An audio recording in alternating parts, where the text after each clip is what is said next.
had the honor to take part in one of FAI's programs 3 years ago. The experience I had through taking part in that course was extremely enriching, and in all means. To start with, it was a great opportunity to meet up with His Excellency Mr. José María Aznar, former Prime Minister of Spain and FAI's chairman, in addition to meeting other influential and political leaders in Madrid. Learning more about political process and democratic transformation of Spain was an experience that we needed so much in the Arab world, especially in the aftermath of the so-called Arab Spring. Although it was a 5-day course, it helped me expand my network, meet participants from other countries of the region, learn more about their experience, share views with them, share experience. At the end of the day, it was like a melting pot for us, coming from different countries, holding different views, but all of us were eager to know more about each other. Thanks to FAIS for this great opportunity, and thanks to the great team that was behind that success. Un saludo a la Fundación FAES. Yo como becario de FAES les puedo decir que nos ha ayudado mucho a muchos argentinos, a muchos latinoamericanos a entender una realidad global, a entender la importancia de los valores y a entender también que vale la pena involucrarse, participar y defender ideas. Y eso es lo que nos enseñó FAES, así que les quiero agradecer lo que han hecho por mí y por los argentinos. Estamos ante un escenario donde defender esas ideas hace la diferencia. Muchas gracias al presidente Aznar, le mando saludos a todo el comité ejecutivo de FAES y por supuesto también a todos los que trabajan allí.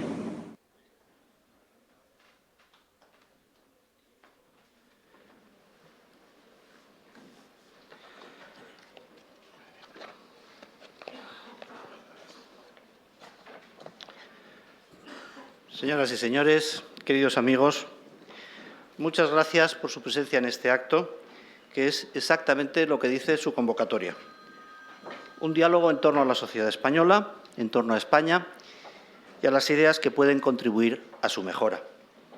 Y también, si se nos permite, y como excepción, un acto para hablar algo, no demasiado, de la Fundación FAES. Y con el nuevo año inicia una nueva etapa también. Una etapa que desearíamos que al menos continuase dignamente la trayectoria de esta casa desde su creación en Valladolid en 1969, impulsada por José María Aznar. Que la editorialista de un importante diario en Jordania, desde Amán, y un ministro del Gobierno argentino, desde Buenos Aires, tengan en FAES su vínculo común. Seguramente su único vínculo común es algo para nosotros resulta significativo. Pero si ese vínculo es el que les une en ideas de libertad y de trabajo en favor de sociedades abiertas, de dignidad, de igualdad de oportunidades, de aprecio por la política en cuanto tiene de servicio y de compromiso cívico. Entonces, podemos creer que además de significativo, para nosotros ese vínculo es también algo valioso. Desde esta convicción podemos presentar hoy una fundación, una organización de pensamiento que ha experimentado algunos cambios en los últimos tiempos, precisamente para seguir representando en mejores condiciones lo que FAES significa. Después de décadas de actividad, esta fundación es un logro importante del pensamiento político reformista. Fiel al pacto constitucional y a su sentido más profundo, FAES ha contribuido al éxito político del centro-derecha español mediante su articulación ideológica que le ha permitido asentarse en las corrientes moderadas y constructivas de la sociedad española.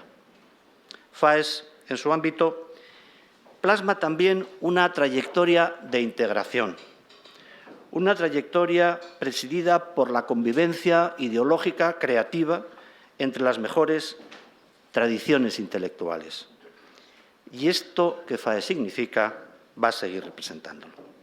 De ahí que haya sido constante nuestro esfuerzo por participar en los grandes debates públicos que afectan al presente, pero sobre todo al futuro de nuestra sociedad. Creemos que España es una gran nación y también un amplio espacio cívico que compartimos, en el que nadie puede desentenderse de la suerte de los demás, pero en el que tampoco nadie puede arrogarse el derecho a disponer sobre lo común. En esta casa la libertad no es una invocación retórica.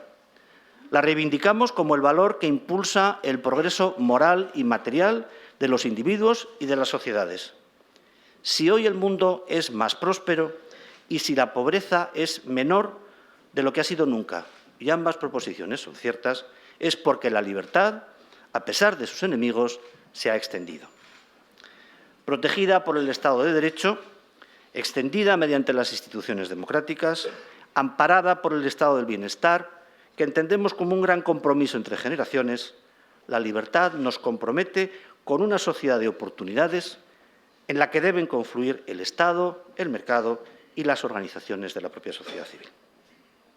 Señoras y señores, queridos amigos, se ha dicho que caminamos a hombros de gigantes, de esas grandes personalidades del pensamiento y de la política que a lo largo de la historia han contribuido a dar forma al orden democrático de libertad, que es el producto tal vez más admirable de la cultura occidental. Pues bien, caminar a hombros de estos gigantes es lo que nos invita a esforzarnos para ver más allá y lo que nos confirma en que las ideas importan. Ahora bien, este de las ideas no es un ejercicio exento de riesgos. Muchas veces es un ejercicio que tiene que desafiar una cultura, por llamarla de alguna manera, que no solo es escasamente proclive a la reflexión, sino que además no quiere ser inquietada por las conclusiones que se puedan derivar de esta.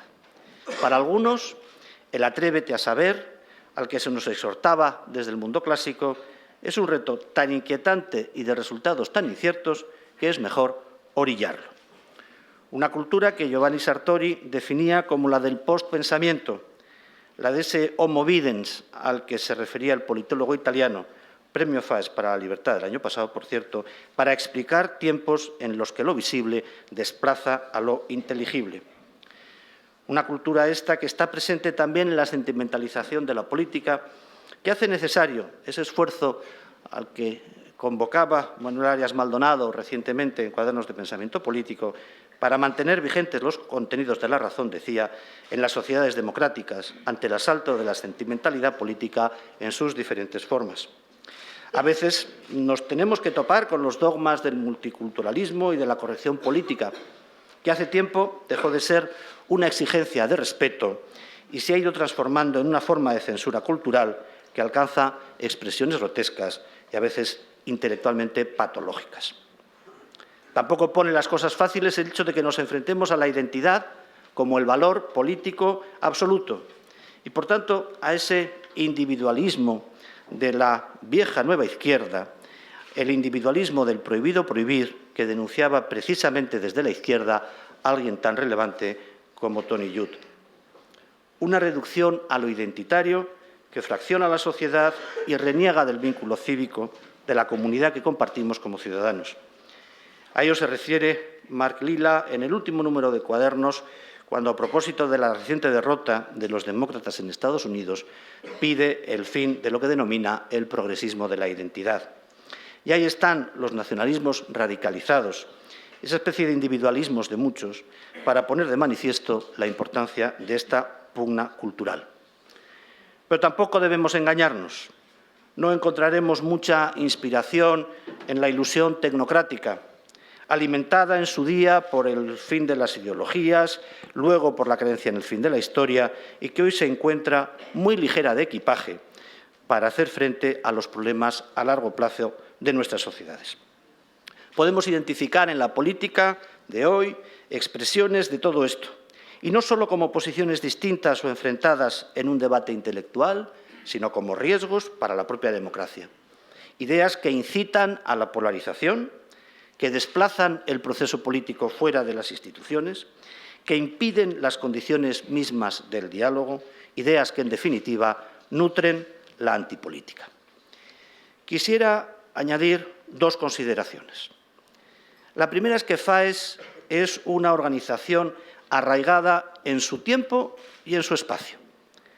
No es una torre de marfil ni una burbuja donde habitan teóricos sin conexión con la realidad, incapaces de calibrar los problemas de los que hablan. Aquí no se torea de salón, y cualquiera que se moleste en comprobar las biografías de los miembros de nuestro patronato, del actual y de los anteriores, las biografías de nuestros colaboradores, las biografías de quienes intervienen en nuestros debates, tendrá muy difícil sostener ese reproche que se suele hacer en nombre de un discutible realismo. La segunda consideración tiene que ver con las actitudes. Las ideas se proponen, los libros se escriben y se leen, no se lanzan contra nadie. Por eso escribimos y publicamos. Lo que hacemos lo damos a conocer, lo sometemos al juicio de todo el que quiera conocerlo. Y por eso FAES fue adelantada a tratar la cuestión de las balanzas fiscales en relación con Cataluña y sintetizó en un documento de gran circulación la respuesta a las cuestiones fundamentales que plantea el desafío independentista en esa comunidad y trató con extensión y calidad los aspectos jurídicos, económicos, culturales e históricos que concurren en la puja soberanista. Por eso, un grupo de expertos de solvencia incontestable ha elaborado un valioso informe sobre la desigualdad y el modelo de bienestar en España.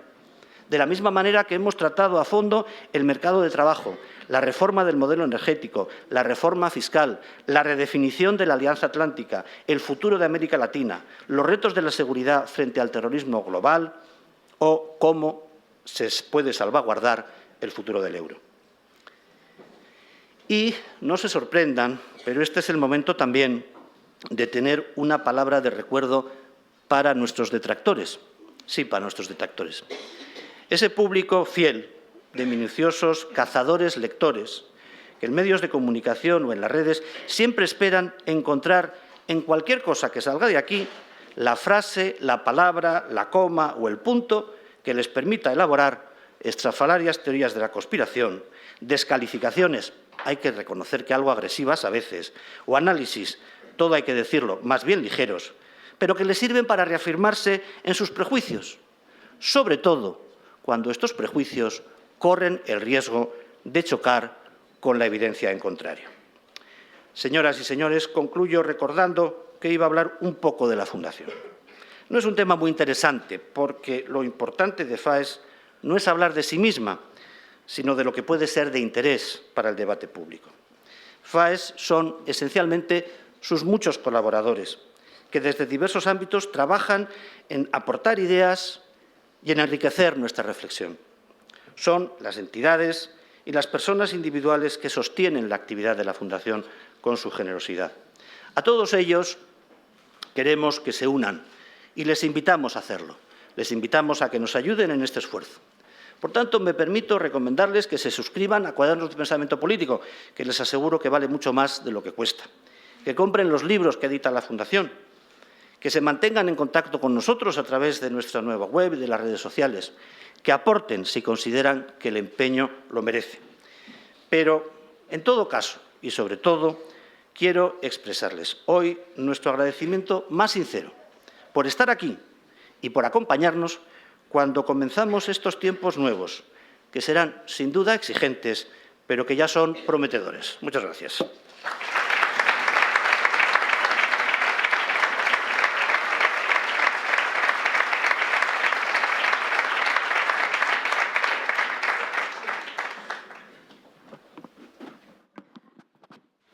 Un saludo a todos los amigos de FAES. Para mí es un honor inmenso felicitarlos hoy por la labor que llevan a cabo en promoción y en defensa de la libertad, de la democracia, de las ideas humanistas, como cubana, como ciudadana de la más larga y una de las más criminales dictaduras que ha enfrentado nuestro continente. Quiero agradecerles por su solidaridad, por su mensaje claro en favor de una transición a la democracia en nuestro país y también por el acompañamiento y por la ayuda que los miembros de la oposición y de la sociedad civil siempre hemos encontrado en el equipo de FAES. Gracias, señor presidente Aznar, por la amistad que usted le profesó a mi padre, Osvaldo Payá. Él siempre recordó con cariño el encuentro que sostuvo con el presidente en la Moncloa. Muchas gracias a usted y a todo el equipo de FAES por la actitud coherente que han asumido en favor de la justicia y en favor de una investigación independiente por el asesinato de mi padre, incluso cuando el gobierno español decidió tomar la posición contraria. Yo estoy segura de que encontraremos la justicia y ustedes han sido parte de este camino. Muchas gracias también por ayudarnos en la promoción de la campaña Cuba Decide, por el apoyo a todos los ciudadanos cubanos, por el apoyo al derecho a decidir que tenemos como seres humanos también en nuestro país. A todos FAES, a todos los amigos de FAES, sepan que entre los cubanos tienen amigos que los quieren y que bien los aprecian. ¿Qué tal? Les habla Julio Borges desde Venezuela. Estamos viviendo momentos muy difíciles, pero en todos estos años FAES nos ha acompañado. Desde que comenzó Primero Justicia, FAES ha estado al lado nuestro, formando personas, llevando jóvenes a entender lo que es otras realidades, y para nosotros ha sido invalorable el acompañamiento de estos años. Por eso queremos dar las gracias y ratificar nuestra felicitación, y en este momento tan difícil para nosotros darle de nuevo a todos ustedes nuestra fuerza, nuestra energía que estamos luchando aquí de Venezuela, al presidente Aznar, a Cayetana, a Javier, a Guillermo y por supuesto a José Herrera. Muchas gracias a todos y lo mejor en este futuro. Pues vamos a seguir el programa del acto y ahora toca lo que habíamos anunciado, un diálogo que será diálogo y que será debate entre tres personalidades que tienen la enorme ventaja para el moderador de que le evitan el trabajo. Aparte que yo ya he hablado, ¿no? Con lo cual yo creo que ahora el interés y la expectación está en estas personas que van a debatir sobre algunos temas y que empiezan una serie de diálogos a los que nosotros queremos darles continuidad a lo largo de los meses sobre las diversas cuestiones que puedan tener más interés y más relevancia. Siempre en esta situación uno se ve ante la duda de si hacer largas presentaciones o no. Yo creo que no. Primero, son tres miembros del patronato de la Fundación y son personalidades conocidas y reconocidas. Josep Piqué, economista, ejecutivo, una trayectoria en la política extraordinariamente relevante, ministro de Industria, portavoz del Gobierno, ministro de Asuntos Exteriores, presidente del Partido Popular en Cataluña y una voz respetada y escuchada. Rocío Albert, que todavía no ha sido ministra, pero es una simple cuestión de tiempo, que también es economista y economista en práctica y teórica. Es doctora en economía, profesora universitaria y también acredita una importante experiencia en administración pública, entre otros puestos como viceconsejera de Economía en la Comunidad de Madrid. Y Alberto Ruiz Gallardón, que no es economista, que es jurista, fiscal, y que además, en fin, su trayectoria pública tampoco necesita ser detallada, sino simplemente refrescada. Presidente de la Comunidad de Madrid, alcalde de Madrid, ministro de Justicia. Eso, digamos, lo más reciente, porque tiene una carrera precoz en política que le ha llevado a muy diferentes experiencias y a ser una de las personalidades que constituye una gran referencia de continuidad de todo el proceso de construcción y de creación del centro derecha político en España. Por tanto, en fin, tenemos personalidades que para tratar algunos de los temas que yo simplemente quisiera proponer parecen difícilmente discutibles en cuanto a su idoneidad. Yo quisiera simplemente empezar, para echar a rodar el debate, hablando de algo que nos convoca como fundación, que es el tema de las ideas. A propósito de lo que en este momento parece que es una cierta efervescencia en este terreno. La izquierda, en su conjunto, más extrema o menos extrema, tiene abierto un debate que parece que algo tiene que ver con las ideas. Partidos recientes, pues como Ciudadanos, están hablando de una modificación de su propia identidad ahora como Partido Liberal, e incluso el Partido Popular, que se encuentra en una situación comparativamente cómoda, habla también de su próximo congreso como un congreso de rearme ideológico, y creo que son palabras textuales de alguno de sus portavoces.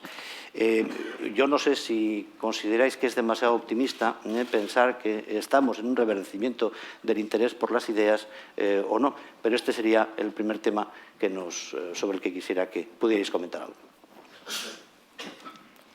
Bueno, esto de ser mujer tiene sus ventajas, pero también sus inconvenientes.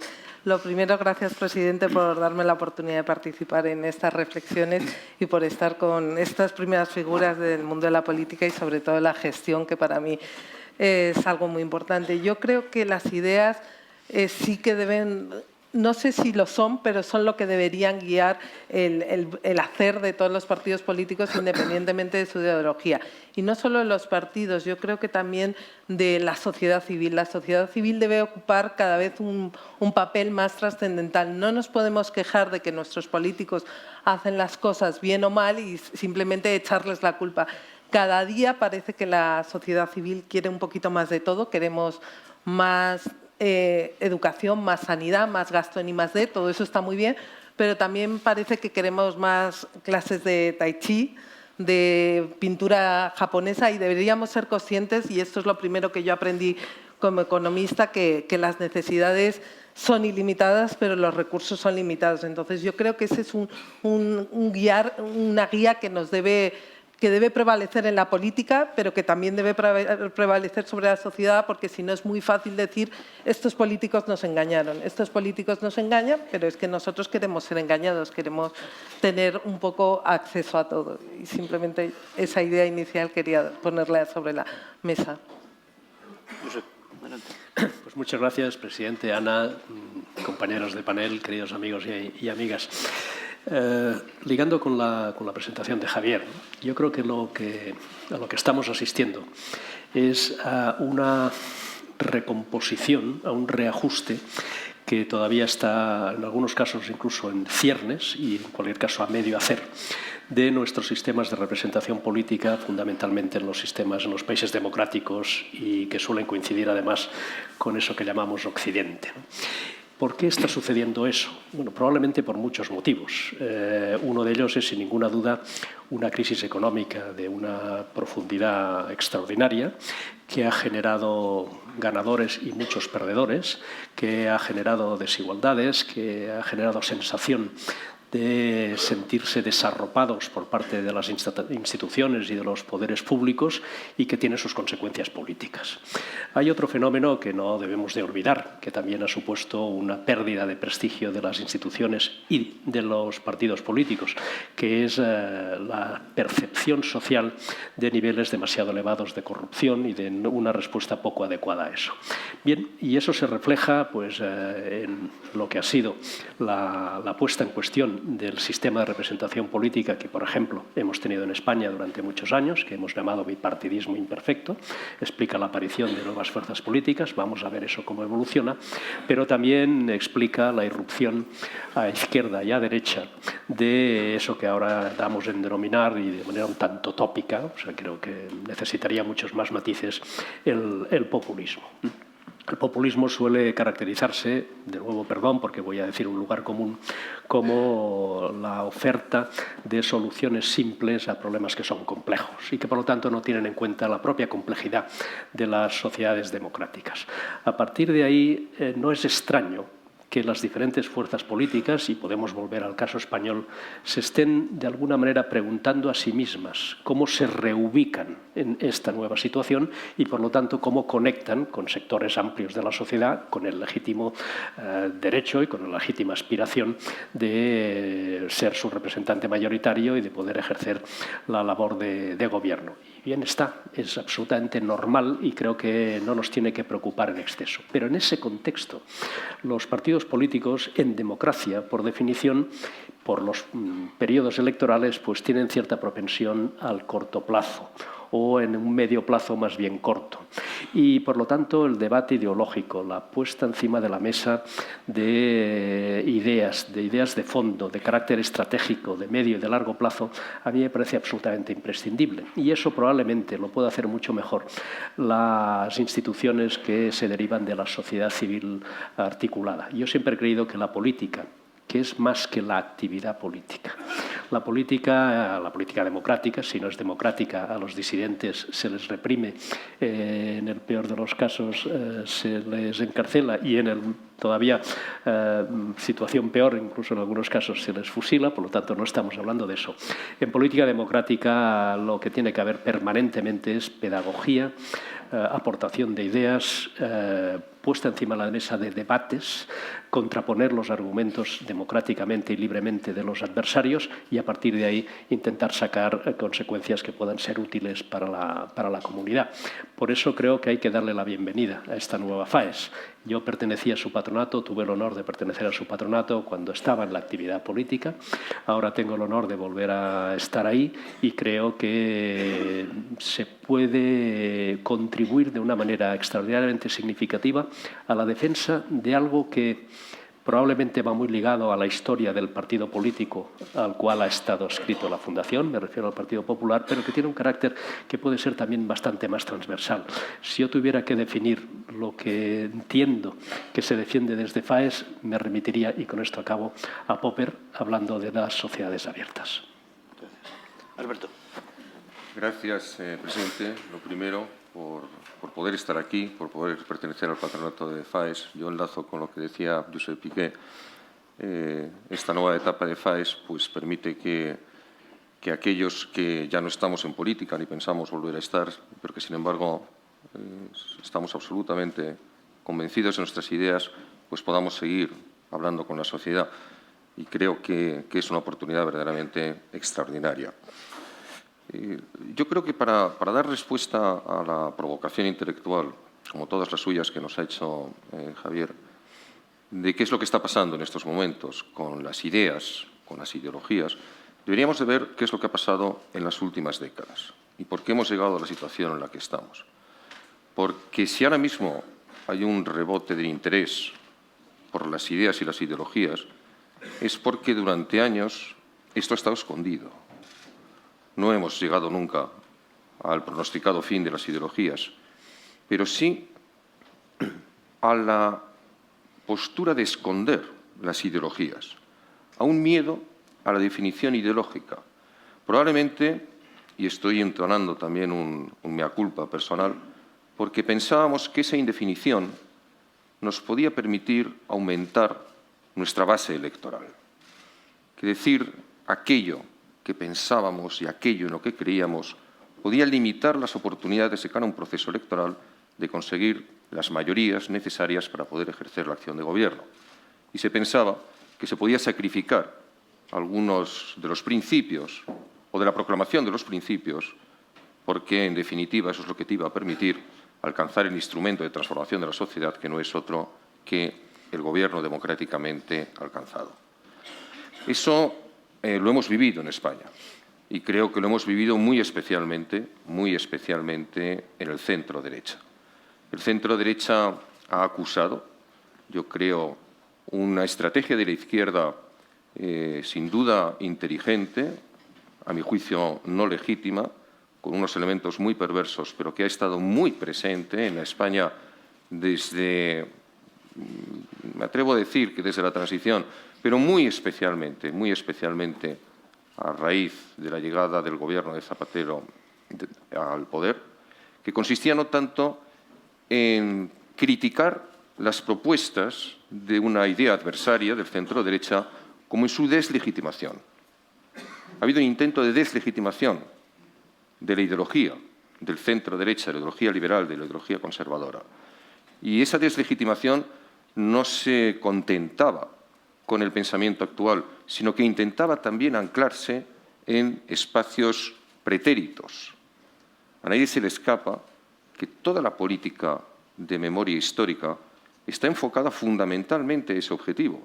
Que nadie piense, como muchas veces se dice ingenuamente, que es un esfuerzo inútil, incluso algunos dicen rencoroso del pasado. No, no. A mí me parece que es una estrategia de presente y de futuro, porque lo que se pretende es una deslegitimación. Y es cierto que entre esa deslegitimación social, por un lado, y esa legítima ambición electoral, por el otro, yo creo que el centro-derecha hemos estado durante los últimos años escondiendo, avergonzándonos, por así decirlo, de proclamar aquello en lo que en realidad pensábamos. Si a eso le sumamos otro fenómeno al que hacía referencia Josep, como es el de los populismos procuran huir de las definiciones ideológicas, se declaran transversales. Ellos no intentan convencer mediante la argumentación lógica, sino que intentan seducir mediante las emociones y mediante la significación de las angustias y de las necesidades, muchas veces reales, de un sector de la ciudadanía. Pero utilizar eso como beneficio electoral es, desde mi punto de vista, cuando menos mezquino. Pero esa es la estrategia de los populismos, de todos los populismos, del que padecemos en España, que es de izquierdas, del que padecen los franceses, que es de derechas, de todos los populismos. No van a la razón, sino que van a la emoción. Y dentro de la emoción van a buscar la angustia para retorcer ese dolor y conseguir un beneficio directamente de eso. Y por último, porque creo que lo deberíamos reflexionar también, si mi planteamiento fuese asumido, es decir, la derecha ha tenido reticencias a defender sus ideas que, por otro lado, cuando se han convertido en soporte de gestión, se han acreditado sin duda como las más eficaces. Si los populismos son transversales, todos podríamos pensar en estos momentos que los que ha triunfado en el debate de las ideas es la socialdemocracia. Y aquí es donde está la auténtica paradoja. Que cuando incluso los gobiernos de centro-derecha hemos introducido, y es la realidad, políticas socialdemócratas en nuestras relaciones diarias con la sociedad, sin embargo, hoy la socialdemocracia está padeciendo una crisis que, a mi juicio, es incluso superior a la nuestra. ¿Por qué? Porque se ha visto absolutamente oprimida por un populismo, por un lado, que le roba aquello que la izquierda había conseguido históricamente, que es fundamentalmente la emoción, la identificación de los sentimientos, como definía con acierto en su momento Felipe González, el liderazgo decía es la identificación de los sentimientos, y por otro lado, y este es un tema que seguro que surgirá después, porque ha abandonado, y hablo concretamente ahora ya de España, una de las banderas que siempre había identificado al socialismo. Y esa bandera es la bandera de España. Hay que reconocer que el único partido desde la transición, quitando el Partido Comunista que llevaba la E de España en sus siglas, es el Partido Socialista Obrero Español. Y ahí entramos en los nacionalismos. Nacionalismos que también apuestan por la transversalidad, que tampoco les gusta hacer una definición ideológica. A cualquier analista político le costaría mucho sorprender qué cosa es, ideológicamente hablando, lo que en estos momentos está gobernando la Generalitat de Cataluña y que, sin embargo, desde esa indefinición han conseguido, sin duda ninguna, unos apoyos electorales. Por lo tanto, y con esto concluyo, Javier, yo creo que para dar respuesta a tu pregunta, ¿por qué las ideas ahora sí? En primer lugar, porque el centro-derecha nos hemos dado cuenta de que en un momento determinado de bonanza económica podíamos solamente con la gestión conseguir el apoyo de los ciudadanos. Hoy eso no ocurre. Hoy, si queremos conseguir el apoyo de los ciudadanos, no solamente tenemos que prometerles una gestión eficaz, sino que tenemos que convocarles a un proyecto compartido.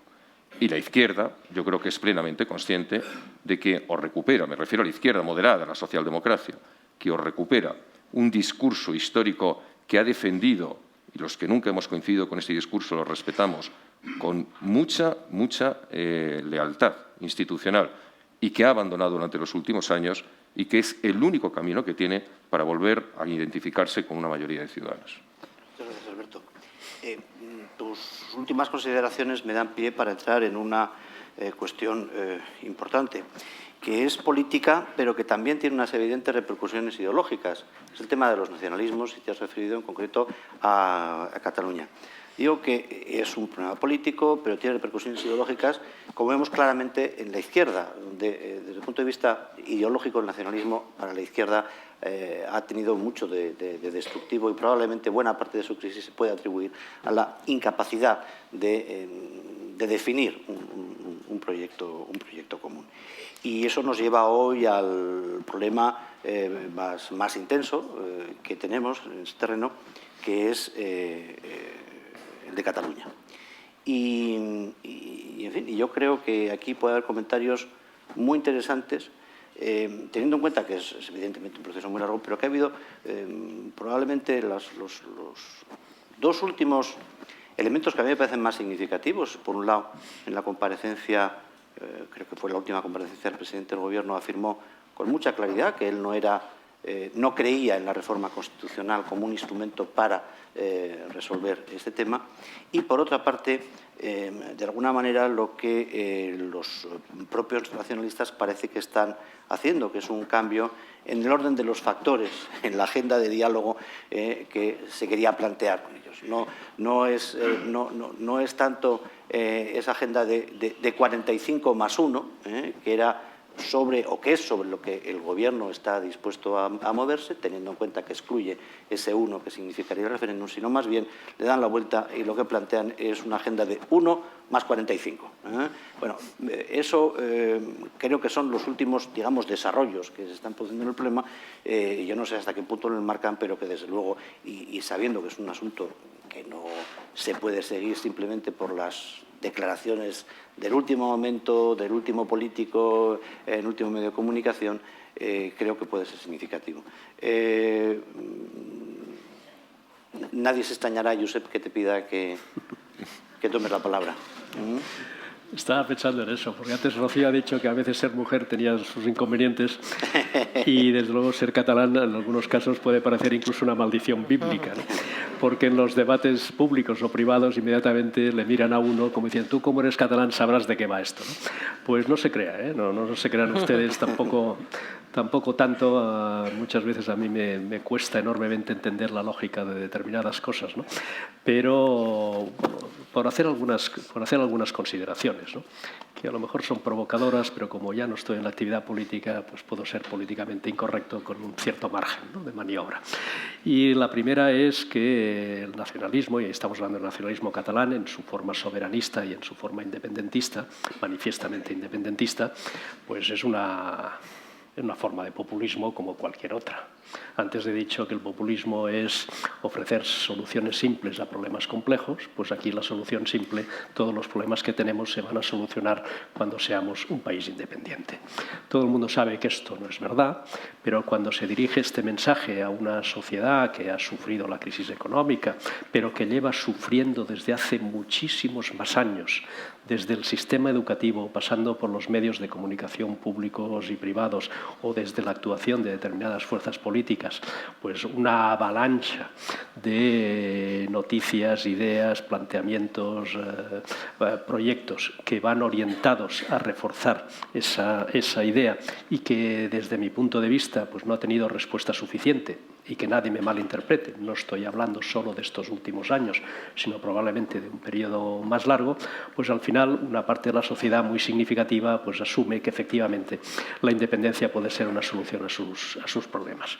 Yo creo que en este punto hay que reivindicar de nuevo la política entendida como las ideas, la política entendida como contraponer argumentos, defender las posiciones, arropar a la gente que no comparte el proyecto abrumadoramente mayoritario desde el punto de vista mediático, pero que sabemos que no es mayoritario desde el punto de vista real, y defender posiciones, plantear debates y reconquistar los afectos, los sentimientos y las mentes de todos aquellos ciudadanos que han podido sentirse atraídos por la idea de las soluciones simples. Eso requiere tiempo, requiere paciencia, pero hay que hacerlo, indudablemente, ¿no? Hay que hacerlo indudablemente, sin aceptar muchas veces incluso el terreno de juego, y saber que las batallas que no se dan inevitablemente se pierden.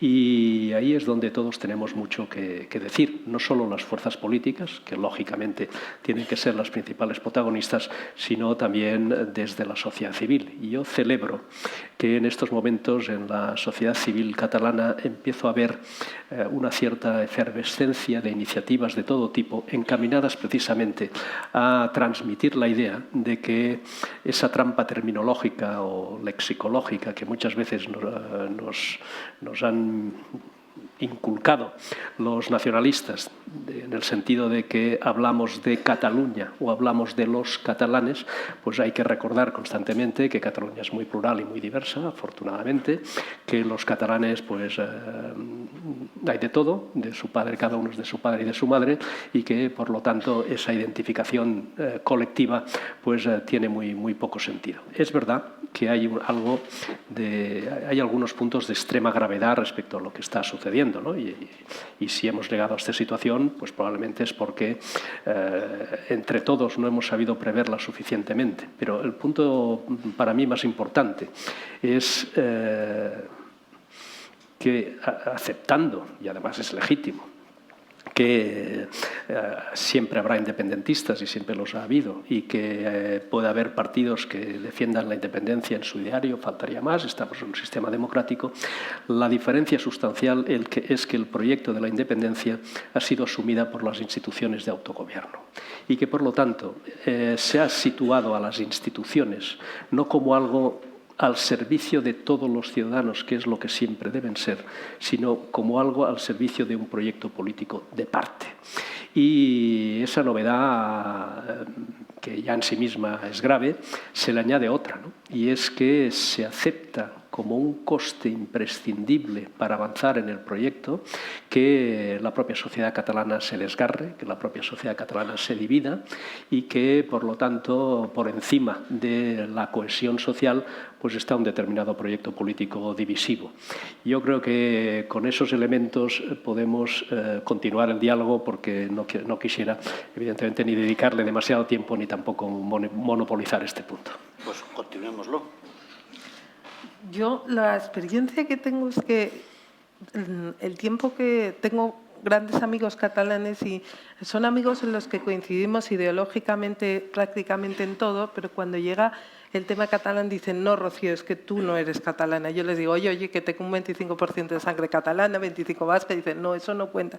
Y es verdad que ellos, aunque incidiendo en todo lo demás, para ellos es un punto de fricción tan importante que a mí me hace plantearme cómo puede ser que coincidamos en todo y que eso sea un elemento tan distintivo. Y yo creo que se nos ha olvidado, o a lo mejor soy un poco naif y pienso que las cosas se pueden cambiar, el tema educativo. En el tema educativo les han inculcado desde tan pronto y en la educación que ellos, que eso, con un gran mantra de España tiene la culpa, nosotros somos diferentes, nosotros trabajamos de forma distinta, que al final ha ido creando como esa diferencia, porque yo lo he notado, gente que en todo, en la economía, en lo social, coincidimos y, sin embargo, en lo político te dicen, no, es que nosotros somos catalanes y vosotros no. Entonces, yo creo que eso hay que recomponerlo. ¿Cómo? No sé, pero sí que creo que debe ser desde abajo. Lo que no puedes es de repente convencerles, no, estabais equivocados.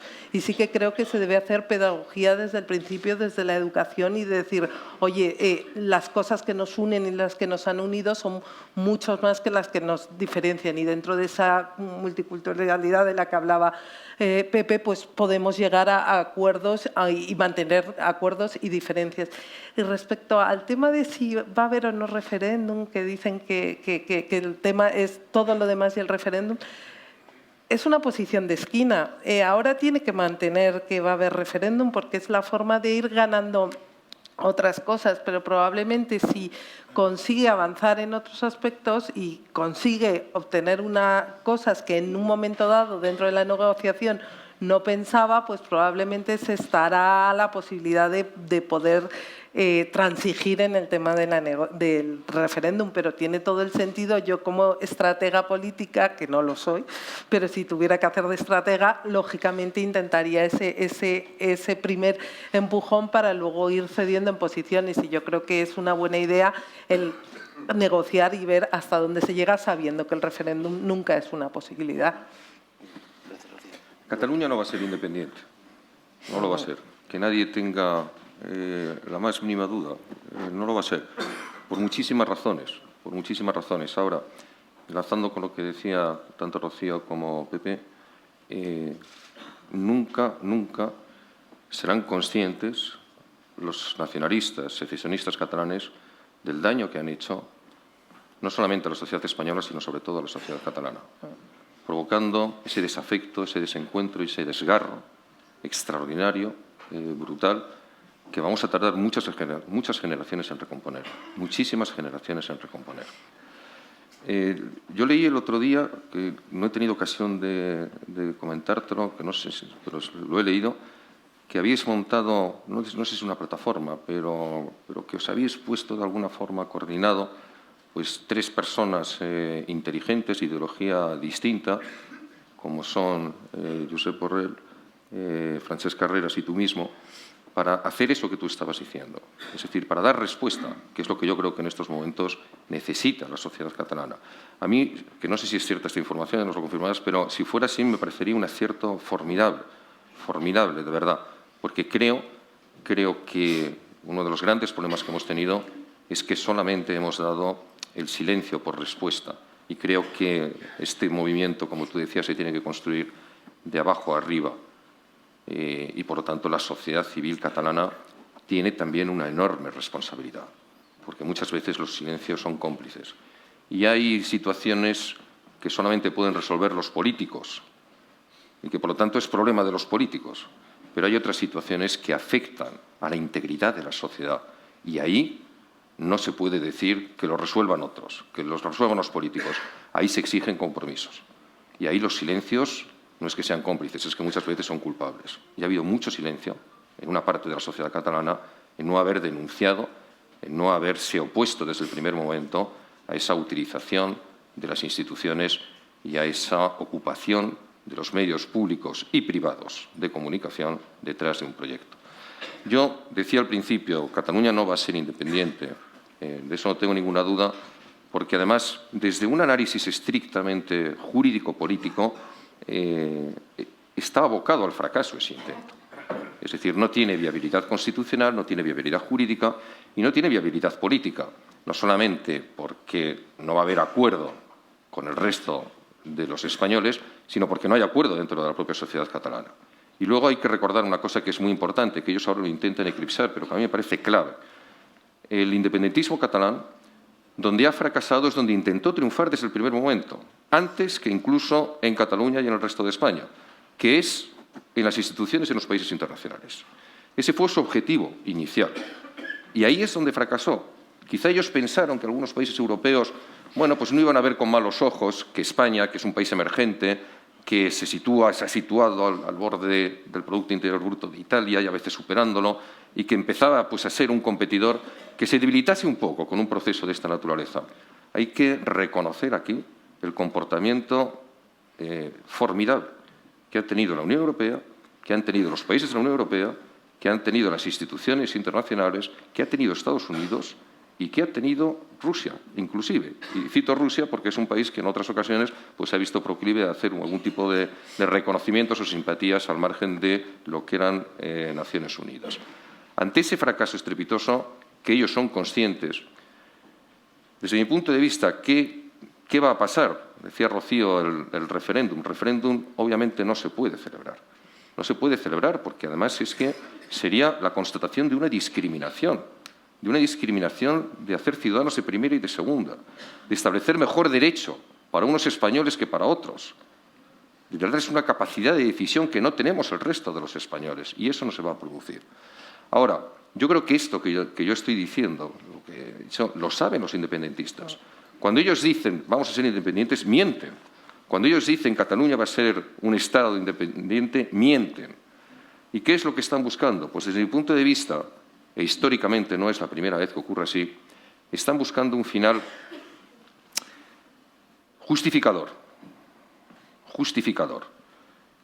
Lo que están buscando es forzar al Estado a la aplicación de los mecanismos jurídico-constitucionales establecidos y, de esa forma, con un dramatismo jurídico, con un dramatismo político, no de otro tipo, poder justificar ante ellos mismos, ante sus huestes y ante la historia, dirían ellos, lo intenté, pero no lo conseguí. Y ese es el escenario al que nos vamos a enfrentar durante los próximos meses. Pero dicho eso, por muy doloroso que sea, que el final tenga que ser dramático, jurídica y políticamente hablando, yo, desde luego, de lo que no tengo ninguna duda, es que eso, con el dolor que significa y con la necesidad de recomposición y revertebración de Cataluña consigo misma y de Cataluña con el resto de España, pero, desde luego, eso no puede ser de ninguna de las formas obstáculo a que el Estado defienda la igualdad, la integridad de todos los españoles y de nuestra nación. Y, por lo tanto, sabiendo, como sabemos, cuál va a ser, que no puede ser otra, la respuesta del Estado, y sabiendo cómo lo saben ellos, yo creo que ellos tensarán hasta el final para, de esa forma, hacer de su derrota una justificación histórica. Josep, tiene derecho a glosar. Hace unos años hubiera dicho voy a decir algunas cosas de forma telegráfica. Para los de nuestra edad, que sabemos lo que es un telegrama, se entiende, ¿no?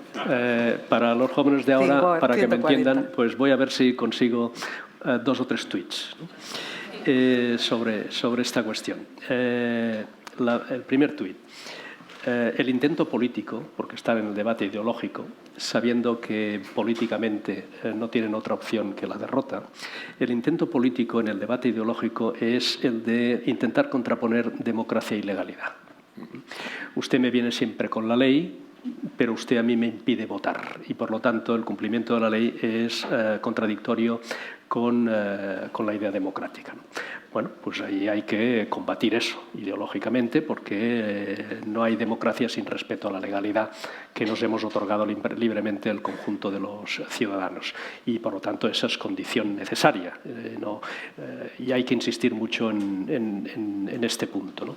Luego está otra cuestión que matizaría un poco en el sentido de enriquecer lo que acaba de decir Alberto, ¿no?, respecto al debate político en los próximos años, pero que tenemos que incorporar también, ¿no? Y es que una vez el proyecto independentista, después de la enorme presión de estos últimos años, no ha conseguido convencer ni tan siquiera a la mitad de la población, por eso políticamente creo que podemos decir que está derrotado, pero ahora añadiré alguna cosa más.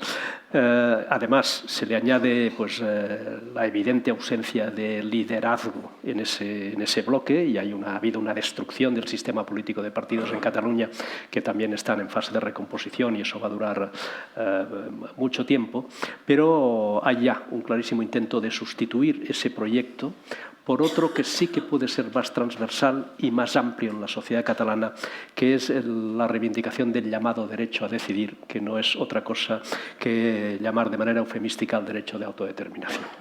Y ahí, de nuevo, vamos al primer argumento, y es, oiga, ¿qué problema tiene usted en dejarme votar, ¿no? ¿Qué problema tiene usted en que los catalanes en su conjunto, incluidos, por supuesto, los que están en contra, pues puedan expresar su opinión? ¿Y por qué ese punto es tan relevante? Porque ya no es tan evidente. Hay que sofisticar el argumento político, porque en realidad de lo que estamos hablando es de dónde está situada la soberanía nacional como origen de nuestras instituciones democráticas. Y, por lo tanto, hay que insistir mucho en que decidir sobre lo que pueda ser Cataluña no afecta solo a los ciudadanos de Cataluña, sino que afecta al conjunto de los ciudadanos españoles, porque España sin Cataluña pues, sería una cosa completamente distinta y probablemente no podríamos seguir hablando de España. Y, por lo tanto, sobre esta cuestión, el derecho a decidir lo tenemos todos. Entonces, entiendo, Josep, que tu idea es que probablemente vayamos a una situación en Cataluña de menor independentismo, pero de más soberanismo en la reivindicación de ese derecho. Eso liga con el intento, claro, de ampliar el bloque social hacia la izquierda y hacia el mundo, para que ustedes me entiendan, ¿no? Hacia el mundo colau. Que, bueno, ahí dentro hay muchas cosas, ¿eh? En ese mundo hay muchas cosas, la antigua Iniciativa per Catalunya, Podemos en Cataluña, que es muy minoritario, plataformas de diferente signo, y que incluso por tradición, para entendernos, por tradición marxista, pues son partidarios del derecho de autodeterminación. A mí me gusta mucho recordar siempre que la única constitución del mundo, hay alguna más, creo que la de Etiopía, pero la única constitución del mundo que reconocía el derecho de autodeterminación de las diferentes repúblicas era precisamente la de la Unión de Repúblicas Socialistas Soviéticas, ¿no? La URSS recogía la constitución el derecho de autodeterminación. Ya se encargaron primero Lenin y después Stalin de fusilar a todos los que tuvieran la ocurrencia de intentar ejercer ese derecho, ¿no? Pero es verdad que está dentro de la tradición marxista y ahí, por lo tanto, hay un trabajo que hacer. Hay un trabajo que hacer. Alberto ha hecho referencia, yo creo muy pertinente, ¿no?, al marco internacional, que este debate también está presente. Yo recuerdo un encuentro en Madrid, reducido con Stéphane Dion, el padre realmente del nuevo federalismo canadiense a través de la legislación de la claridad. Entonces él, después de explicarnos en qué consistía y cuál había sido todo su desarrollo, decía, claro, pero es que en España la situación es muy distinta. Entonces alguien preguntó, ¿y por qué es tan distinta? Y dijo, pues por dos razones. El artículo 2 de la Constitución y la Unión Europea. Por tanto, él no tenía pretensiones de venir a dar lecciones, sino de exponer cuál había sido la experiencia canadiense y al mismo tiempo subrayar sus diferencias. Y la Unión Europea es ahora una referencia importante porque, en fin, dentro de 7 días, 8 días, toma posesión Trump. Y poco después la Unión Europea empieza una verdadera carrera de obstáculos electorales sobre el que todos tenemos alguna reserva y algún temor, ¿no? Entonces yo creo que también sería bueno que pudiéramos tener alguna reflexión por vuestra parte de este año, que va a ser en fin, un año interesante. No sé en qué sentido, pero desde luego va a ser un año como poco interesante. Estamos a 12 de enero y ya todo lo que ha ocurrido y lo que puede ocurrir. De modo que sería bueno hacer un primer comentario sobre la situación internacional y cómo puede cambiar un modelo de relación en el que claramente la posición de Estados Unidos no va a ser la misma, en el que la posición de Rusia ya no es la misma y en el que la Unión Europea tiene por delante algunos desafíos importantes para su propia estabilidad. Bueno, me dicen ellos que empiece. Vamos a ver, yo creo que lo que ha pasado en Estados Unidos evidentemente nos condiciona de una forma absoluta. Nos condiciona a los españoles, nos condiciona a los europeos. Yo tengo que decir que tengo una cierta discrepancia sobre la lectura que se ha hecho aquí en España, en los medios, del resultado de las elecciones de Estados Unidos. El lenguaje tuit que diría Piqué, aquí lo que la gente piensa es que lo que la gente dice es que las elecciones las ha ganado Trump y las ha perdido Clinton, lo cual es cierto, pero yo creo que esa no es la realidad de lo que ha pasado en Estados Unidos. En Estados Unidos las elecciones, quien las ha ganado ha sido el Partido Republicano, y me atrevo a decir que a pesar de Trump. Y en Estados Unidos lo que ha pasado es que quien ha perdido estrepitosamente las elecciones es el Partido Demócrata. Y eso, insisto, se puede constatar, porque en muchos estados, además de elecciones, que lo era lógicamente en todos ellos, a los delegados que elegían al presidente después, había elecciones también al Congreso y al Senado. Y cuando se cotejan los resultados, se da uno cuenta de que los candidatos republicanos al Congreso y al Senado han obtenido unos resultados históricos, por delante incluso de los que ha obtenido el señor Trump. Y, en la otra parte, se ve también la derrota estrepitosa que han tenido los candidatos demócratas, algunos de ellos con menos apoyo popular del que ha tenido la señora Clinton. ¿Qué quiero decir con esto? Que en Estados Unidos lo que ha pasado es que ha habido un voto de censura absoluto a la administración Obama. Y esa es la realidad. Y desde mi punto de vista, cuando veíamos los debates en las primarias entre los distintos candidatos republicanos, yo creo con toda sinceridad que cualquiera de ellos se hubiese impuesto a Hillary Clinton en las elecciones, porque lo que la gente quería en Estados Unidos era cambiar. Y de ahí también lo digo, la responsabilidad del Partido Republicano de, en lugar, cuando todos veíamos esos debates de primarias, de alguno de los muy buenos candidatos, que tenía el Partido Republicano, haber consentido, ya sé que es un debate de primarias, pero al final un partido tiene que tener una responsabilidad histórica de haber consentido quien a mi juicio no era ni el mejor, ni muchísimo menos, de todos esos aspirantes a la nominación, que dentro de una semana vaya a ser el próximo presidente de Estados Unidos de América. Pero si no entendemos de verdad cuál es el análisis certero de por qué el señor Trump es presidente de Estados Unidos, que lo es por haber sido el candidato del Partido Republicano, quizá no entendamos tampoco cómo se van a desarrollar los próximos 4 años y tampoco la fuerza, la extraordinaria fuerza que el Partido Republicano va a tener en el Congreso y en el Senado. Que, por lo tanto, los mecanismos de equilibrios de poderes, de control y de compensación, evidentemente, ahí se van a tener que aplicar. Y el Partido Republicano no es un partido que vaya a estar de ninguna de las maneras en primer tiempo de saludo con la Casa Blanca. Dicho eso, hay cosas que tenemos que ser conscientes en lo que tú nos decías, que son muy preocupantes de cara a los próximos años. Y pienso, por supuesto, en la política. Pienso en la política, en lo que puede significar pues una recuperación de la hegemonía rusa como consecuencia de un abandono de Occidente de todos los países del Este. Esto sería extraordinariamente preocupante. Pienso también en la economía. Nosotros creíamos que íbamos a tener el debate sobre el TTIP, sobre el tratado con Estados Unidos, que nos iba a colocar otra vez al mundo occidental como el primer referente económico por encima de Asia, si se hubiese alcanzado y si se hubiese firmado ese tratado de libre comercio, frente al cual la izquierda había levantado naturalmente todas sus banderas en contra, acusándonos de todos los males venideros, pero que era una enorme oportunidad de no pasar a la insignificancia. Europa, la Unión Europea. Y en estos momentos, con las políticas que está anunciando el presidente electo Trump, hay muchas dudas, muchísimas dudas, de que ese tratado vaya a seguir adelante.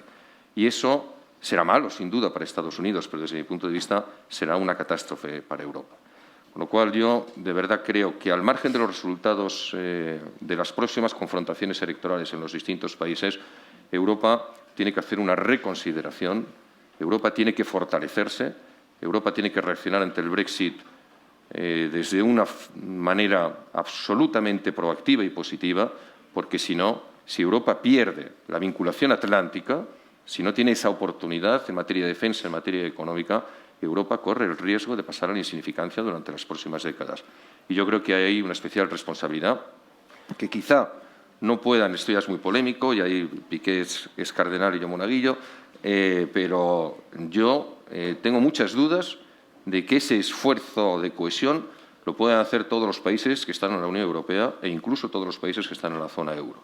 Y yo creo que ahí habría que empezar a abrir una reflexión sobre la necesidad de que los 5 países fundadores, España y Portugal, lógicamente, y desde luego Polonia, porque el proyecto europeo sin Polonia corre el riesgo de devolver la hegemonía absolutamente a todo el área de influencia de Rusia, pero que los 5 países fundadores, la península ibérica y Polonia, deberían de establecer un mecanismo más estrecho, de mayor control, de mayor unión, de unión fiscal, inclusive, que le diese la fortaleza necesaria para poder enfrentarse a un desafío verdaderamente alarmante, sobre todo si perdemos el vínculo atlántico, que es lo que nos ha fortalecido históricamente.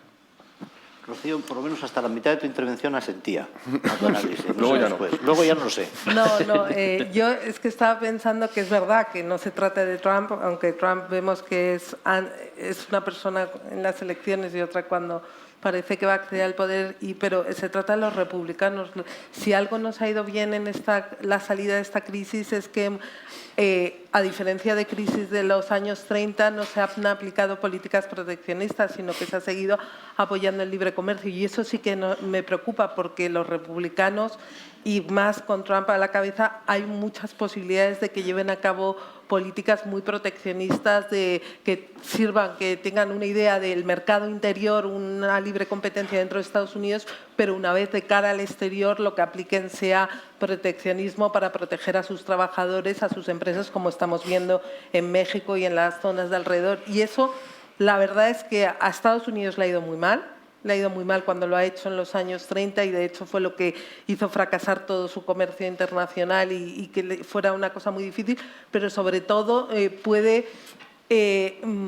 poner muchos obstáculos a la recuperación mundial.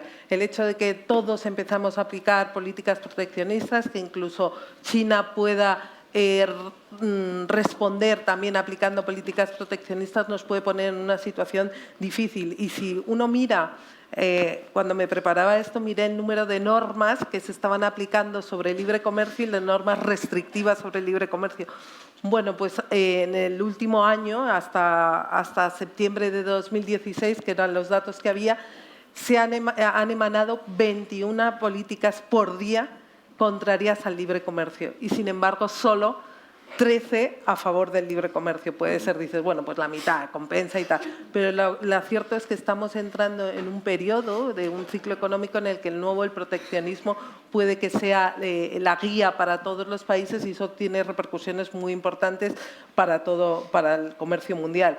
No digamos Europa, en el que tenía muy avanzada su posición con el TTIP y que ahora parece que la cosa puede ir para atrás. Yo creo que desde el comercio exterior, desde Europa y desde España, en su posición que ha vuelto a adquirir dentro de la comunidad internacional, debe luchar para que ese tipo de acuerdos sigan vigentes, porque son los únicos que nos dan posibilidad de seguir situándonos en el comercio internacional. Josep, Alberto y Rocío han planteado cuestiones de importancia. O sea, sin ánimo de profundizar en la explicación del resultado de las elecciones, sí que es muy interesante ver los resultados por estados, como suele suceder siempre en Estados Unidos, y ver que la victoria del presidente electo, del presidente Trump, se ha basado en buena medida en el triunfo en estados que tradicionalmente habían sido de base demócrata y formados por lo que tradicionalmente hemos llamado trabajadores blue collar, ¿no? Trabajadores fabriles, trabajadores manufactureros que probablemente se han visto muy afectados negativamente por la globalización. Y por lo tanto no es extraño, aunque muy negativo, pero no es extraño que la respuesta sencilla, de nuevo de características populistas, a esa situación sea el retorno al proteccionismo y el retorno al aislacionismo. No es un fenómeno nuevo en Estados Unidos, eso ha sido pendular. Estados Unidos se ha debatido permanentemente desde su fundación en el aislacionismo y el intervencionismo a nivel global y entre el libre comercio y el proteccionismo, si hablamos en términos económicos, ¿no? Bueno, probablemente ahora estamos en una fase del péndulo, pero a mí lo que me preocupa más en estos momentos es no solo el evidente fracaso del TTIP, sino la denuncia que ha hecho ya el presidente electo respecto del TPP, es decir, el Trans-Pacific Partnership para los temas comerciales y de inversiones. Por lo tanto, estamos ante un clarísimo retroceso del libre comercio y un cuestionamiento de la globalización. Y yo quisiera hacer aquí un canto a la globalización. Yo soy absolutamente partidario de la globalización y, aunque puedo entender algunos argumentos que probablemente van más por la incapacidad de los sistemas políticos de reconducir determinados conflictos internos asociados a la globalización en sí misma ha provocado cosas enormemente positivas. Es cierto que a lo mejor ha provocado cierta frustración en términos relativos a los países que ya éramos más prósperos. Pero esta mañana escuchaba una intervención de mi buen amigo Luis Alberto Moreno, presidente del BID, del Banco Interamericano de Desarrollo, y él nos contaba que en los últimos 15, 20 años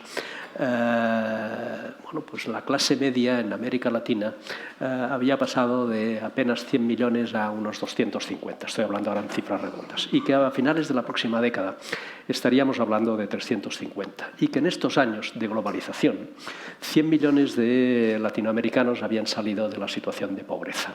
Esto es perfectamente extrapolable a muchos países asiáticos, empieza a ser afortunadamente extrapolable a algunos países africanos, y por lo tanto estamos hablando de un fenómeno que está permitiendo que centenares de millones o incluso 1.000 millones de personas en los últimos años, en la última generación, han salido de una situación de pobreza y de miseria y han empezado a poder disfrutar de unas condiciones de vida razonablemente dignas. Y eso se refleja en otro dato que ha mencionado él y que me ha parecido muy relevante, ¿no?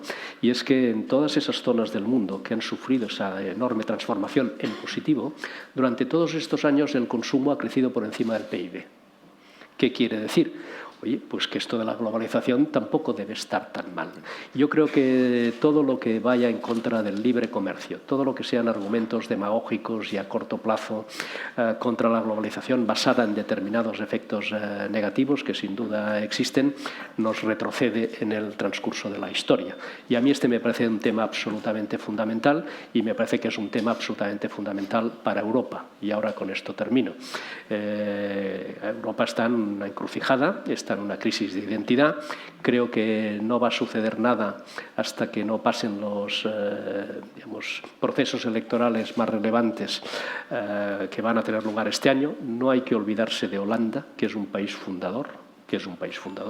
Desde luego no hay que olvidarse de Francia y sobre todo no hay que olvidarse de Alemania. Y todo esto al final va a pasar por la actitud y la posición que pueda surgir del gobierno alemán que surja de las elecciones presumiblemente en el mes de octubre.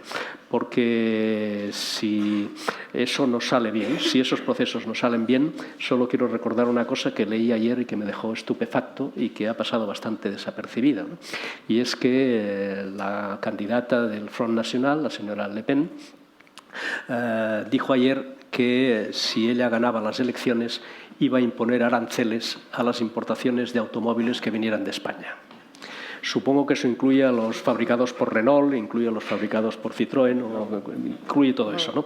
Pero claro, si ya no solo ponemos en cuestión, como ha hecho el Reino Unido, la cuarta libertad, que es la de circulación de las personas, ¿no? La circulación de los trabajadores, sino que ponemos en cuestión la libre circulación de las mercancías, ya no podemos hablar ni tan siquiera de cómo le llamábamos al invento los que ya tenemos una cierta edad al principio del mismo, porque le llamábamos el mercado común, ¿no? Bueno, pues ya no podemos hablar ni tan siquiera de mercado común, y eso sería una auténtica tragedia para los europeos y para el mundo. Porque el contrapeso que puede suponer una Europa razonablemente fuerte, y podríamos dedicarle muchas horas a cómo se consigue eso, si ese contrapeso no existe y los países europeos actuamos de nuevo de forma individualizada y por lo tanto cada vez más irrelevante, el resto de potencias se van a reubicar en función de eso, y si además se encuentran con un Estados Unidos con tendencia al aislacionismo y a la desconexión de los problemas mundiales, yo veo con claridad dos posibles beneficiarios de todo eso. Y esos dos posibles beneficiarios no son precisamente muy partidarios de las sociedades abiertas ni de los valores que nosotros defendemos. Muchas gracias, Josep. En parte el objetivo de este diálogo es que nos quedemos con ganas de más, pero tenemos que terminarlo. Lo que sí nos comprometemos es que estos encuentros, como decía al principio, van a tener continuidad durante el año, porque si hay algo que sale de esta conversación es que, primero, las ideas importan y parece que vuelven a importar, por unas razones o por otras, y en segundo lugar que como españoles y como europeos tenemos un importante trabajo político, intelectual y yo también diría que cívico por delante. De modo que, en fin, con esta primera sesión de ideas para la sociedad española, que, insisto, tendrán continuidad, pues os agradecemos muy especialmente el que hayáis formado parte de este primer diálogo, y estoy convencido que quienes hoy están aquí presentes agradecen también vuestras ideas. Muchas gracias. Muchas gracias.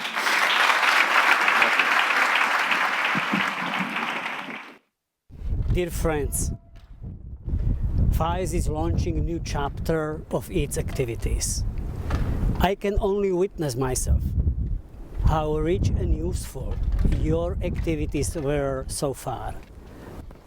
And not only in Spain, but also at the international level. FAES is not only one of the Wilfried Martens Center for European Studies member foundations, it is also a very strong pillar of our association. We work together so as the EPP could serve people best. I wholeheartedly thank FAES for the present great and brilliant work, and I congratulate you to the all achieved results. I warmly greet all my friends from FAES in the helm with my very good friend José María Aznar. I wish you all the best in the future. A lot of creativity and positive results, but also very close and intensive cooperation with and within the Wilfried Martens Center for European Studies, for the benefit of Spain and for the benefit of the reunited Europe. Unidos somos más fuertes. Hello, I'm Jim DeMent of the Heritage Foundation, and I want to take a moment to congratulate FAES for its decision to become an independent actor in Spanish civil society, free of any link with the government or any Spanish political party. FAES has long been a valued ally of Heritage, just as its leader, former Spanish President José María Aznar, has long been a valued friend of ours and of the United States. To make a clean break, President Aznar has decided to resign as honorary president of his party, enabling him and FAES to criticize any and all without fear or favor. I commend him for this action. I too took the step of leaving the U.S. Senate in 2012 to take the helm of the Heritage Foundation. People at the time wondered why I would do that. I can tell you that 4 years on, it's a decision I have never regretted. We're living through uncertain global times, and Spain too is going through an existential moment. But the conservative worldwide network that we have built is ready with answers to whatever problems we will face. Enhorabuena. FAES, you are not alone in the world. Pues, queridos patronos de la Fundación, señores embajadores, queridas amigas y amigos, muchas gracias a todos por vuestra presencia aquí esta mañana. Muchas gracias a todos los que han participado en la preparación de este acto. Muchas gracias a los que acaban de intervenir, Rocío, Josep y Alberto y, por supuesto, a Javier Zarzalejos. Muchas gracias también a los medios de comunicación que nos acompañan y muchas gracias a todos. Y muchas gracias especialmente pues, por estar aquí presentes en esta nueva etapa de la Fundación para el Análisis y los Estudios Sociales, FAES. Una nueva etapa que se entiende mejor si se recuerda brevemente la historia que nos ha traído hasta aquí. FAES fue fundada en 1989 como institución de reflexión política al servicio de España. Fue fundada por un grupo de personas decididas a confrontar ideas con una izquierda de pretensiones hegemónicas en lo cultural y sin rival que la pudiera desafiar la mayoría electoral en las elecciones. Muchos creíamos que España podía aspirar a convertirse en un país más próspero, con más libertad, con más capacidad de decisión y muchas más oportunidades para cada persona, con mayor movilidad social, con una clase media mucho más fuerte. Un país decidido a derrotar la violencia terrorista sin atajos, solo con la ley, pero con toda la ley. Un país con mejores servicios públicos y más cohesionado territorialmente. Un país capaz de formar parte de la Europa del euro y con mayor protagonismo y proyección internacional. Con una nueva relación entre los ciudadanos y sus administraciones. En suma, una de las mejores democracias del mundo. Y el trabajo de FAES contribuyó a aunar esas voluntades. Fue decisivo para articular esa alternativa, para llevarla al Gobierno y hacer que éste cambiara realmente nuestro país. Pusimos en marcha FAES para hacer posible un programa político, una opción real de gobierno para España, que entonces no existía, para pensar y para hacer España en clave de libertades y de leyes, que son la auténtica base del progreso social. España no era un país imposible, ni estaba condenado a un atraso relativo permanente.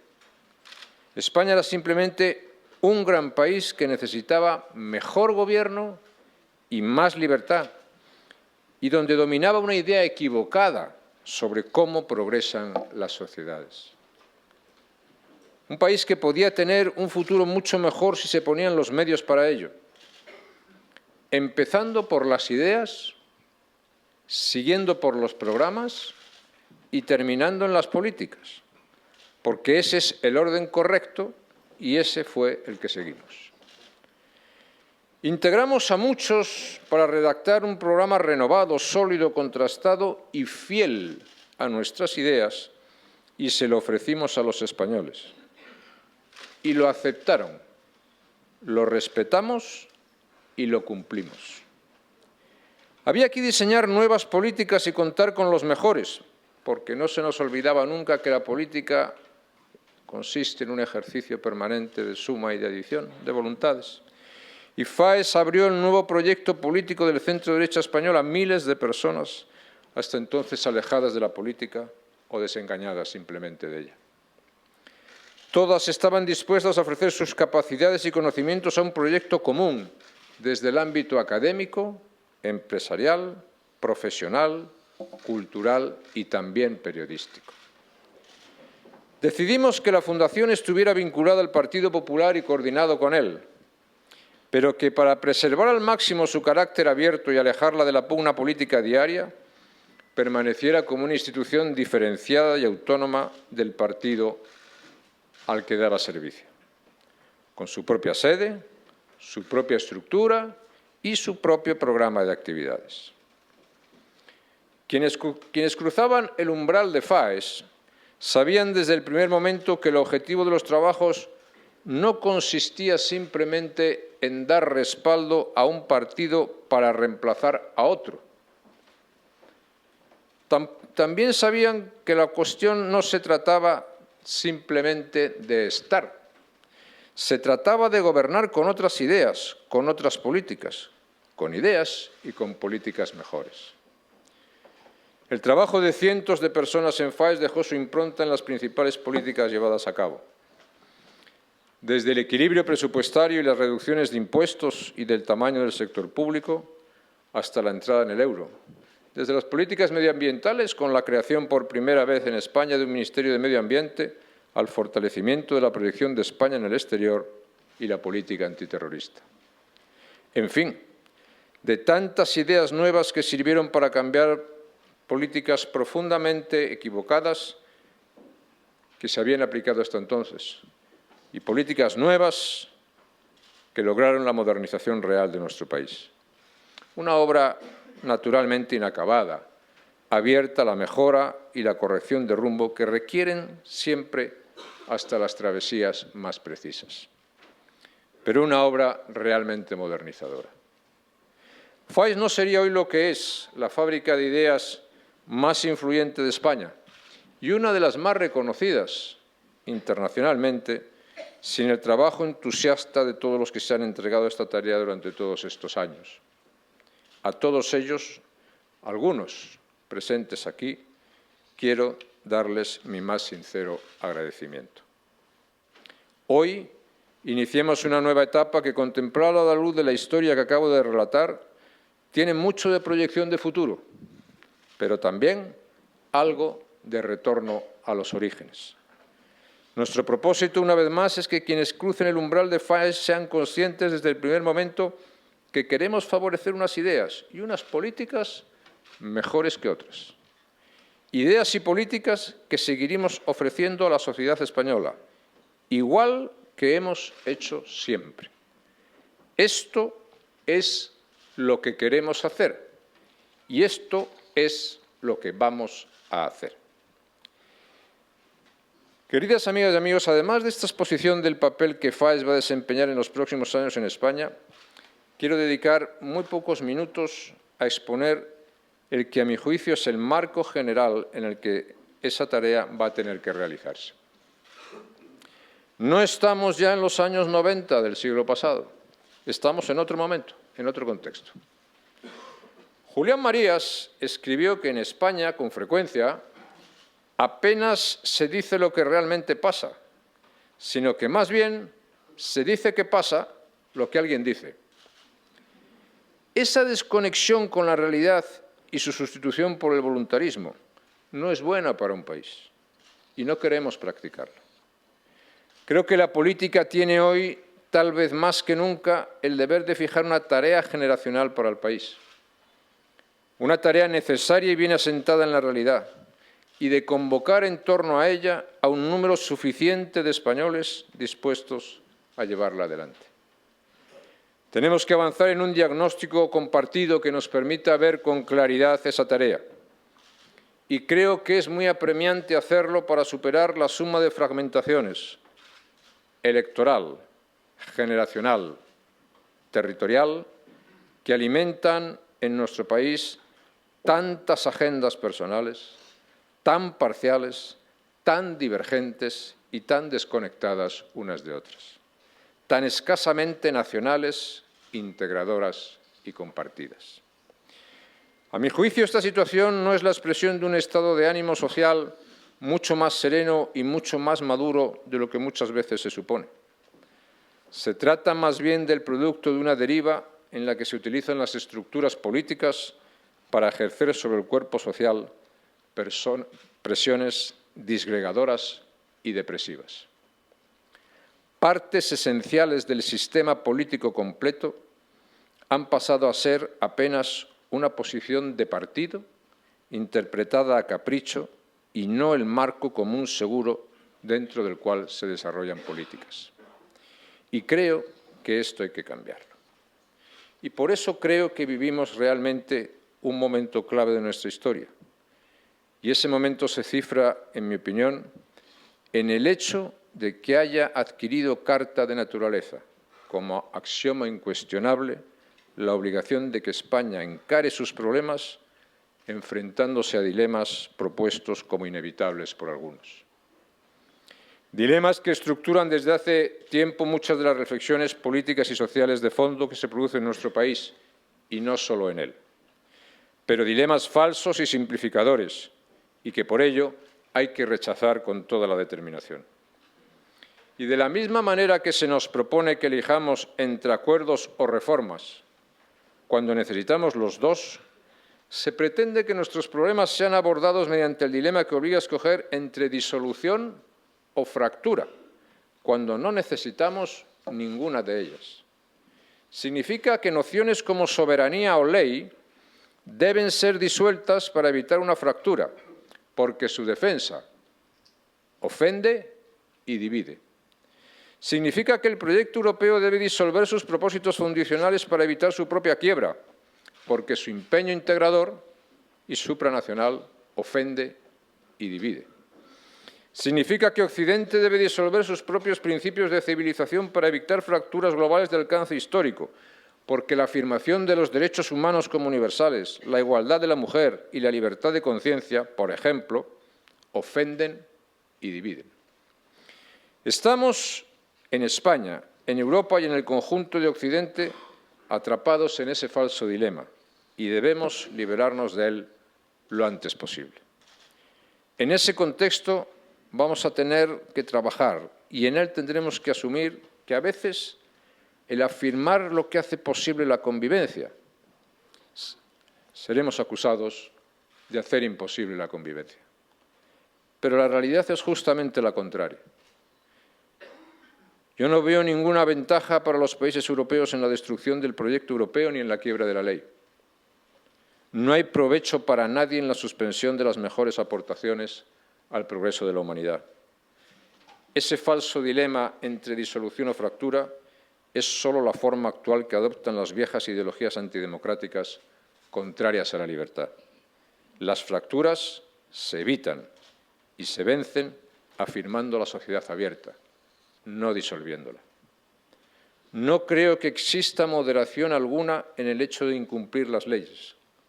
No creo que exista virtud cívica alguna en el hecho de oscurecer el compromiso con la libertad de la nación y con sus instrumentos esenciales.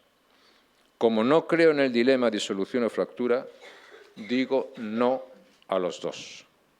Y digo sí a la compleja combinación de libertad individual, pluralismo y solidaridad a la que denominamos nación de ciudadanos. Y digo sí a su expresión europea y a los instrumentos políticos que deben servirlas, comenzando por los partidos que suman, que integran y que perseveran en la defensa de lo que les es propio. Queridas amigas y amigos, en la nota editorial del último número de la revista de la Fundación se afirma que España es tarea de todos, no solo de algunos. Cada uno en su sitio. España es nuestra tarea y queremos hacer nuestra tarea bien, desde nuestro sitio. Ahí vamos a permanecer, ahí nos podrán encontrar y ahí esperamos encontrarles a todos ustedes con el mismo ánimo que nosotros renovamos hoy. Muchas gracias a todos por vuestra presencia.